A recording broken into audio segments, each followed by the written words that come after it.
Hi hello ನಮಸ್ತೆ welcome to the channel. ನಾನ್ ಚೈತ್ರ ಶೆಟ್ಟಿ. ಇವತ್ತಿನ ವಿಡಿಯೋದಲ್ಲಿ ಏನಂತಂದ್ರೆ ತಮ್ನೈಲ್ ನೋಡಿದ್ರೆ ನಿಮ್ಗೆ ಅರ್ಥ ಆಗಿರ್ಬೋದು ಈ ವಿಷಯದ ಬಗ್ಗೆ. ನಾನು ಮಾತಾಡೋಷ್ಟು ದೊಡ್ಡೋಳೇನಲ್ಲ, ಬಟ್ ನಾನು ನನ್ನ ಅನುಭವ ಅಂತಂದ್ರೆ ಸ್ವಲ್ಪ ನಿಯರ್ ಆಗುತ್ತೆ ನಮ್ಗೆ ಆ ಊರು, ಹಾಗಾಗಿ ನಾನು ಹೇಳ್ಬೇಕು ಅಂತಂದ್ರೆ, ಸೊ ನಾವು ಈ ಘಟನೆ ಆಗ್ಬೇಕಾದ್ರೆ ನಾವು PUC ಅಲ್ಲಿ ಇದ್ವಿ ಗೈಸ್. ಆವಾಗ ಅಷ್ಟೇ ಒಂದು 10th ಮುಗಿಸ್ಕೊಂಡು PUC ಹೋಗ್ತಾ ಇದ್ವಿ.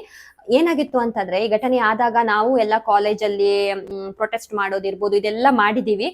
ಆಮೇಲೆ ಅದಾದ್ಮೇಲೆ ಮನೆಗ್ ಬಂದು ಇದ್ರ ಬಗ್ಗೆ ಮಾತಾಡ್ಬೇಕಾದ್ರೆ ಮನೆಯಲ್ಲಿರೋ ವಾತಾವರಣದಲ್ಲಿ ಭಯ ಏನಂತಂದ್ರೆ, ಇದ್ರ ಬಗ್ಗೆ ಎಲ್ಲ ಮಾತಾಡ್ಬಾರ್ದು, ನಿಮ್ಮನ್ನ ಎತ್ತಾಕೊಂಡು ಹೋಗ್ತಾರೆ, ಆಚೆ ಆಚೆ ಮನೇಲೂ ಅಷ್ಟೇ ನೀವೆಲ್ಲ ಮಾತಾಡ್ಬಾರ್ದು ಅಂತಾನೆ ಹೇಳ್ತಾ ಇದ್ರು. ನಮ್ಮ ಮನೇಲಂತೂ ಆತರ ಮಾತಾಡಿದ್ರೇನೆ ಅಮ್ಮ ಭಯ ಪಡ್ತಾ ಇದ್ರು. ಯಾಕಂತಂದ್ರೆ ತಂದೆ ತಾಯಿಗೆ ಅದೊಂದು ಭಯ ಇದ್ದೇ ಇರುತ್ತೆ ಅಲ್ವಾ, ನಿಮ್ಗೆ ಯಾಕೆ ನೀವು ಮಾತಾಡ್ಬೇಡಿ, ಸುಮ್ನೆ ಇದ್ದು ಬಿಡಿ ಅಂತ ಹೇಳಿ. ಎಲ್ಲ ನಾರ್ಮಲ್ ಅದು. ನಾವು ನಮ್ಮ ಮಕ್ಕಳ ಮೇಲೆ ಬಂದಾಗ್ಲೂ ಹಾಗೆ ನಮ್ಗೊಂಥರ ಭಯ, ಎಲ್ಲಿ ಏನಾಗ್ಬಿಡತ್ತೋ ಅಂತ ಹೇಳಿ ಅಲ್ವಾ, ಹಾಗಾಗ್ತಾ ಇತ್ತು. ಸೊ ಅವಾಗ್ಲೇನೆ ಒಂದು ಗುಮಾನಿ ಇತ್ತು. ಏನಂತ ಅಂದ್ರೆ, ಸಂತೋಷ್ ರಾವ್ನ ಹಿಡ್ದಿದ್ರಲ್ವಾ, ಅವಾಗ್ಲೇನೆ ಹೇಳ್ತಾ ಇದ್ರು ಅವನಂತೂ ಆ ಕೆಲ್ಸನ ಮಾಡಿರಲ್ಲ, ಬಟ್ ಬೇರೆ ಯಾರೋ ಮಾಡಿದ್ದಾರೆ ಅಂತ ಹೇಳಿ. ಆದ್ರೆ ಅದ್ರ ಬಗ್ಗೆ ಮಾತಾಡೋದಕ್ ಭಯ ಆಗ್ತಾ ಇತ್ತು. ಯಾಕಂತಂದ್ರೆ ಆ ಟೈಮಲ್ಲಿ ಕೆಲವೊಂದು ಮ್ಯಾಟರ್ ಪೀಕಲ್ ಇದ್ರೂ ಕೂಡ ಯಾರು ಕೂಡ ಮಾತಾಡ್ತಾ ಇರಲಿಲ್ಲ, ಯಾಕಂತಂದ್ರೆ ಸಪೋರ್ಟ್ ಇತ್ತಲ್ವಾ. ಹಾಗಾಗಿ ಯಾರು ಮಾಡಿದ್ದಾರೆ ಯಾರು ಬಿಟ್ಟಿದ್ದಾರೆ ಅನ್ನೋದು ಖಂಡಿತವಾಗ್ಲೂ ಗೊತ್ತಿಲ್ಲ. ಅದು ಮಾಡಿದವರು ಮನಸ್ಸಾಕ್ಷಿ ಅನ್ನೋದು ಒಂದಿದ್ರೆ ಅವ್ರಿಗೆ ಗೊತ್ತಿರುತ್ತೆ.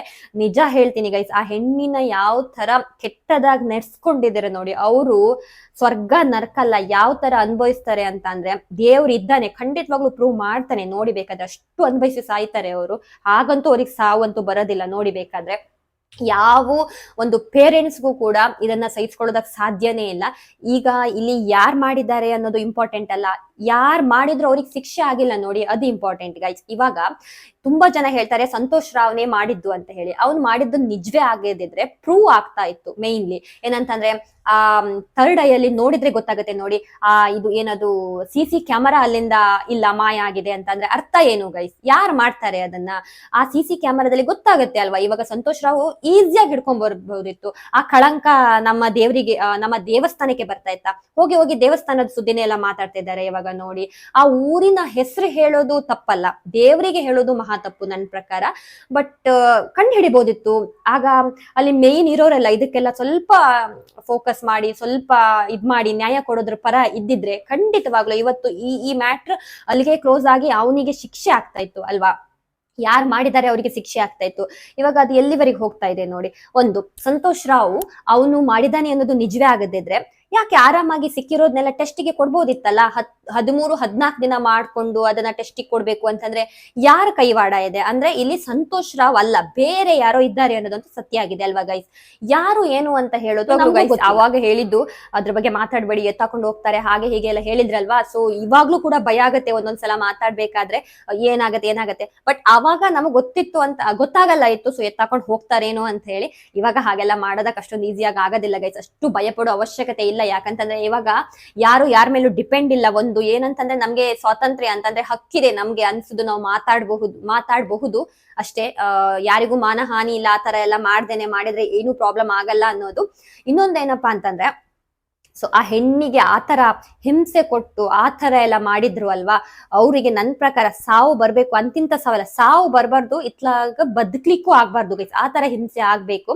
ಯಾಕಂತಂದ್ರೆ ಅವಾಗೆಲ್ಲ ಏನು ಗೊತ್ತಿಲ್ಲ, ಜಸ್ಟ್ ಈ ತರ ಅವಳ ಮೇಲೆ ಆಗಿದೆ ಅನ್ನೋದು ಎಳ್ಕೊಂಡು ಹೋಗಿದ್ದಾರೆ ಅಂತ ಹೇಳೋದೊಂದೇ ಗೊತ್ತಿತ್ತು ಅಲ್ವಾ. ಇವಾಗ ನನಗ್ ಅನ್ಸುತ್ತೆ ಗೈಸ್, ಏನ್ ಅನ್ಸುತ್ತೆ ಅಂತಂದ್ರೆ, ಒಂದು ಪೇರೆಂಟ್ಸ್ ಆದ್ಮೇಲೆ ಆ ತಾಯಿ ಸ್ಕೂಲ್ಗೆ ಹೋದ್ ಮಗಳು ಬರ್ತಾಳೆ, ಕಾಲೇಜ್ಗೆ ಹೋದ್ ಮಗಳು ಬರ್ತಾಳೆ, ಊಟ ಮಾಡಿಲ್ಲ, ಹೊಟ್ಟೆಗೆ ಏನೂ ಇಲ್ಲ, ಏನಾದ್ರು ತಿನ್ಬೇಕು ಅಂತ ವೆಯ್ಟ್ ಮಾಡ್ತಾ ಇದ್ರು, ತಿನ್ನಿಸ್ಬೇಕು ಅಂತ ಹೇಳಿ. ಆ ಟೈಮಲ್ಲಿ ಅವಳೇ ಬಂದಿಲ್ಲ ಗೈಸ್. ನಿಜವಾಗ್ಲು ಅಮ್ಮ ಒಂದು ವಿಡಿಯೋದಲ್ಲಿ ನಂಗೆ ಹೇಳಿದ್ದು ಒಂಥರ ನಂಗೆ ಕಣ್ಣಂಗ್ ನೀರ್ ಬರುತ್ತೆ ಇವಾಗ ಎಣ್ಸ್ಕೊಂಡ್ರೆ, ಒಂಥರ ಮೈಯೆಲ್ಲ ಜುಮ್ ಅಂತ ಇದೆ.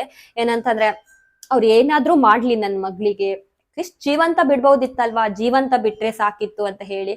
ಸೊ ಆ ತಾಯಿನೂ ಅವ್ರಿಗೆ ಗೊತ್ತಿಲ್ವಾ, ಅವ್ರಿಗೆ ಹೆಂಡತಿ ಮಕ್ಕಳು ಹೋಗ್ಲಿ, ಮಕ್ಳಿಲ್ವಾ ಗೈಸ್? ಹಾಗಾದ್ರೆ ಅವರು ಕೂಡ ಹೆಂಡತಿ ಅಕ್ಕ ತಂಗಿ ಅದೆಲ್ಲ ಬದಿಗಿಡೋಣ, ಒಂದು ತಾಯಿ ಹೊಟ್ಟೆಯಿಂದಾನೇ ಬಂದು ಅಷ್ಟು ದೊಡ್ಡೋರಾಗ್ಬೇಕಾದ್ರೆ ಆ ತಾಯಿನ ನೋಡ್ಕೊಂಡೇ ಬೆಳ್ದಿರ್ತಾರೆ ಅಲ್ವಾ. ಅಂತವ್ರ ಮನಸ್ಥಿತಿ ಚೇಂಜ್ ಆಗಿ ಹೆಣ್ಣಿನ ಮೇಲೆ ಆ ತರ ಮಾಡೋದಕ್ಕೆ ಹೇಗೆ ಸಾಧ್ಯ ಅನ್ನೋದೇ ನನಗೆ ಬೇಜಾರಾಗೋದು ಗೈಸ್. ನಿಜವಾಗ್ಲೂ ಹೌದು, ಮನುಷ್ಯರು ಇಷ್ಟೊಂದು ಕೆಟ್ಟೋರಾಗೋದಕ್ಕೆ ಹೇಗೆ ಸಾಧ್ಯ ಅಂತ ಅನ್ಸುತ್ತೆ. ಮನಸ್ಥಿತಿನೇ, ಇದೇನು ಅಲ್ಲ ಗೈಸ್, ಮನಸ್ಥಿತಿನೇ ಹಾಗೆ ಮಾಡಿ ಮಾಡಿ ಮಾಡಿ ಅವರಿಗೆ ಏನ್ ಗೊತ್ತಾ, ಇವಾಗ ನೋಡಿ ಒಬ್ರು ತಪ್ಪು ಮಾಡಿದಾಗ ಅವನಿಗೆ ಶಿಕ್ಷೆ ಆಯ್ತು ಅಂತ ಆದ್ರೆ ಮತ್ತೊಂದ್ಸಲ ಅವ್ನು ಮಾಡೋದಕ್ಕೆ ಭಯ ಪಡ್ತಾನೆ. ಓ, ಚಿಕ್ಕ ವಯಸ್ಸಲ್ಲೂ ನಮ್ಗಾದ್ರೂ ಹಾಗೆ ಅಲ್ವಾ, ಇವಾಗ ಏನಾದ್ರೂ ತಪ್ಪು ಮಾಡ್ತಿರ್ಬೇಕಾದ್ರೆ ತಂದೆ ತಾಯಿ ಒಂದ್ 4 ಪೆಟ್ ಕೊಟ್ಟಿದ್ರೆ ಎಷ್ಟು ಭಯ ಆಗುತ್ತೆ, ನೆಕ್ಸ್ಟ್ ಟೈಮ್ ಅದನ್ನ ನಾವು ಮಾಡೋದಕ್ಕೆ ಹೋಗಲ್ಲ, ಮನ್ಸಲ್ಲಿ ಒಂದಿರುತ್ತೆ ಇವಾಗ ಬೀಳುತ್ತೆ ನಮ್ಗೆ ಅಂತ ಹೇಳಿ. ಇದು ತಪ್ಪು ಮೇಲೆ ತಪ್ಪು ಮನುಷ್ಯ ಮಾಡ್ತಾ ಇದ್ದಾನೆ, ಸಪೋರ್ಟ್ ಸಿಗ್ತಾ ಇದೆ ಅವನಿಗೆ ಅಂದಾಗ ಅವನು ಮತ್ತೆ ಮತ್ತೆ ಮತ್ತೆ ತಪ್ಪೇ ಮಾಡ್ತಾನೆ ಹೊರತು ಸರಿ ಅದನ್ನ ಮಾಡ್ಕೊಳ್ಳೋದಕ್ಕೆ ಹೋಗೋದಿಲ್ಲ ಗೈಸ್. ಸೊ ಹಾಗಾಗಿ ಸಂತೋಷ್ ರಾವ್ ಮಾಡಿಲ್ಲ ಅಂತಂದ್ರೆ ಇನ್ ಯಾರು ಮಾಡಿದ್ದಾರೆ? ಇವಾಗ ಈಗ ಸಂತೋಷ್ ರಾವ್ ಮಾಡಿದಾನೆ ಅನ್ನೋದು ಪ್ರೂವ್ ಮಾಡೋದಕ್ಕಾಗಿಲ್ಲ, ಆದ್ರೆ ಕೆಲವೊಬ್ರು ಹೇಳ್ತಾರೆ ಸಂತೋಷ್ ರಾವೇ ಮಾಡಿದ್ದು ಅಂತ ಹೇಳಿ. ಅವ್ರು ಮಾಡಿದ್ದು ನಿಜವೇ ಆಗಿದ್ದಿದ್ರೆ ಎಷ್ಟು ಪ್ರೂಫ್, ಎಷ್ಟು ಆರಾಮಾಗಿ ಇಡ್ಬೋದು. ಯಾಕಂತಂದ್ರೆ ಅದು ಆವಾಗ್ಲೇ ಫೇಮಸ್ ಅಲ್ವಾ, ಆ ಊರೇ ಒಂದು ಫೇಮಸ್ ಊರು. ಆ ಊರಿನ ಹೆಸರು ಯಾಕೆ ಬರುತ್ತೆ ಅಂತ ಹೇಳಿದ್ರೆ ಅಲ್ಲಿ ನಮ್ ದೇವರಿದ್ದಾರೆ, ಅವರು ಫೇಮಸ್ ದೇವರಲ್ವಾ. ಸೊ ಹಾಗಾಗಿ ಆ ಊರಿನ ಹೆಸರು ತಗೋಬೇಕಾಗತ್ತೆ, ಮತ್ತೆ ಅದಕ್ಕಿಂತ ಹೆಚ್ಚಾಗಿ ಆ ಊರಲ್ಲಿ ಆ ಘಟನೆ ಆಗಿರೋದು ಅಲ್ವಾ ಗೈಸ್, ಏನು ಮಾಡೋದಕ್ಕಾಗಲ್ಲ, ತಗೊಳ್ಬೇಕಾಗತ್ತೆ. ನಾವ್ ಇವಾಗ ಏನಂತ ಅಂದ್ರೆ ಹಿಂದೂ, ಮುಸ್ಲಿಂ, ಕ್ರಿಶ್ಚಿಯನ್ ಆತರ ಎಲ್ಲ ನಾವು ಜಗಳ ಮಾಡ್ಕೊಳ್ಳೋದು, ಅದೆಲ್ಲ ಇದನ್ನ ಕನ್ವರ್ಟ್ ಮಾಡೋದಕ್ಕೆ ಹೋಗ್ಬಾರ್ದು ಗೈಸ್. ಸೌಜನ್ಯಗೆ ನ್ಯಾಯ ಬೇಕು, ಯಾರೇ ಇರ್ಲಿ ಅಲ್ಲಿ ಹೋಗಿ ನಮ್ ದೇವ್ರಿಗೆ ಬೈಯೋದು, ನಮ್ಮ ದೇವ್ರಿಗೆ ಬೈದ್ರೆ ಏನು ಆಗೋದಿಲ್ಲ. ಯಾಕಂತಂದ್ರೆ ನಾವು ಯಾವ ದೇವ್ರನ್ನ ನಾವು ಮನ್ಸಾರೆ ಪೂಜಿಸ್ತೀವಿ ನೋಡಿ, ಅದನ್ನ ಚೇಂಜ್ ಮಾಡೋದಕ್ಕೆ ಯಾರಿಗೂ ಆಗೋದಿಲ್ಲ. ಈಗ ನೀವು ಅಥವಾ ಯಾರೋ ಈ ಹಿಂದೂಗಳೇ ಹೋಗಿ ದೇವ್ರಿಗೆ ಬೈದ ತಕ್ಷಣ ದೇವ್ರನ್ನ ನಂಬೋರು ಯಾರು ಬಿಡೋದಕ್ಕಾಗೋದಿಲ್ಲ. ಇವನ್ ನಾಳೆ ನಾನಾದ್ರೂ ಅಷ್ಟೇ ಆ ಪ್ಲೇಸ್ ಅಲ್ಲಿ ಇದೊಂದು ಘಟನೆ ಆಗಿದೆ ಅನ್ನೋದು ಮನ್ಸಿಗೆ ತುಂಬಾ ನೋವಿದೆ, ಹಾಗಂತೇಳಿ ದೇವಸ್ಥಾನಕ್ಕೆ ಹೋಗಲ್ಲ ಅಂತ ಹೇಳೋದಕ್ಕಾಗಲ್ಲ. ಯಾಕಂತಂದ್ರೆ ದೇವ್ರು, ನಮ್ಮ ನಂಬಿಕೆ, ನಮ್ಮ ಭಕ್ತಿ, ನಮ್ಮ ಶ್ರದ್ಧೆ ಇದೆ ಅಲ್ಲಿ. ಇವಾಗ್ಲೂ ಕೂಡ ಏನಾದ್ರೂ ಒಂದು ಕಷ್ಟ ಬಂದಾಗ ದೇವ್ರೇ ಕಾಪಾಡಪ್ಪ ಅಂತ ಅಂದಾಗ ಏನೋ ಒಂದು ಮಿರಾಕಲ್ ನಡೆದಂಗೆ ಏನೋ ಒಂದು ನಮ್ಗೆ ಅನ್ಸುತ್ತೆ, ಫೀಲ್ ಆಗುತ್ತೆ ಗೈಸ್. ಅದು ಒಂಥರ ಅನ್ಸುತ್ತೆ. ಪ್ರತಿಯೊಬ್ಬರ ಜೀವನದಲ್ಲೂ ಕಷ್ಟ ಅನ್ನೋದು, ಸಾವು ನೋವನ್ನ ಎಲ್ಲರೂ ನೋಡ್ಕೊಂಡಿರ್ತಾರೆ. ಆ ಟೈಮಲ್ಲಿ ದೇವ್ರಿಗೆ ಬೈಕೊಂಡಿರ್ತಾರೆ, ಯಾಕೆ ನಮ್ಗೆ ಈ ತರ ಅಂತ ಹೇಳಿ, ಇಲ್ಲ ಅಂತ ಹೇಳೋದಿಲ್ಲ. ಬಟ್ ಆ ಕ್ಷಣಕ್ಕೆ ಮತ್ತೆ ನೆಕ್ಸ್ಟ್ ಆದ್ಮೇಲೆ ದೇವ್ರೇ ಇಲ್ಲ ಅಂತ ಹೇಳೋದಿಲ್ಲ. ಏನಾದ್ರೂ ಕಷ್ಟ ಹತ್ರ ನಾವು ನೋಡಿದಾಗ ದೇವ್ರೇ ಕಾಪಾಡಪ್ಪ ಅಂತಾನೆ ಹೇಳಿರ್ತೀವಿ ಅಲ್ವಾ ಗೈಸ್, ಎಲ್ಲಾ ಧರ್ಮದಲ್ಲೂ ಕೂಡ ಅದೇನೆ ಮಾಡೋದು. ಸೊ ಹಾಗಾಗಿ ನಾನು ದೇವರಲ್ಲಿ ಬೇಡೋದು ಒಂದೇ ಏನಂತಂದ್ರೆ ಸೌಜನ್ಯನಿಗೆ ನ್ಯಾಯ ಸಿಗ್ಲಿ, ದೇವ್ರೆ ಏನು ಒಂದು ನ್ಯಾಯ ಸಿಗ್ಲಿ ಅವಳಿಗೆ ಅಂತ ಹೇಳಿ. ಮನಸಾಕ್ಷಿ ಇರೋರು ನನ್ನ ಪ್ರಕಾರ ನೀವೇ ಸ್ವಲ್ಪ ಥಿಂಕ್ ಮಾಡಿ, ಸೌಜನ್ಯನಿಗೆ ನ್ಯಾಯ ಸಿಗ್ಬೇಕು, ಅವಳು ಉಲ್ಟಾ ಮಾತಾಡ್ಬಾರ್ದಲ್ವಾ. ಯಾರು ಮಾಡಿದ್ದಾರೆ ಅವರಿಗೆ ನ್ಯಾಯ ಸಿಗ್ಬೇಕು. ಈಗ ಅವರು ದೊಡ್ಡವರೇ ಇರ್ಲಿ, ಚಿಕ್ಕವರೇ ಇರ್ಲಿ, ಯಾರೇ ಇರ್ಲಿ, ನ್ಯಾಯ ಅಂತೂ ಸಿಗ್ಲೇಬೇಕು ಅಲ್ವಾ. ಎಲ್ಲರೂ ಕೈ ಜೋಡ್ಸೋಣ, ಅವರಿಗೆ ನ್ಯಾಯ ಸಿಗೋದ್ರತ್ತ ಒಂದು ಹೆಜ್ಜೆ ಇಟ್ರೆ ಖಂಡಿತವಾಗ್ಲು ಇದು ಒಂದು ಎಲ್ಲರಿಗೂ ಒಂದು ಮಾದರಿ ಅಂತಂದ್ರೆ ನೋಡಿ, ಈ ತರ ಮಾಡಿನೂ 12 ವರ್ಷ ಆದ್ರೂನು 13 ವರ್ಷ ಆದ್ರೂನು ಕೂಡ ಈ ಕೇಸ್ ಮುಚ್ಚೋಗ್ಲಿಲ್ಲ.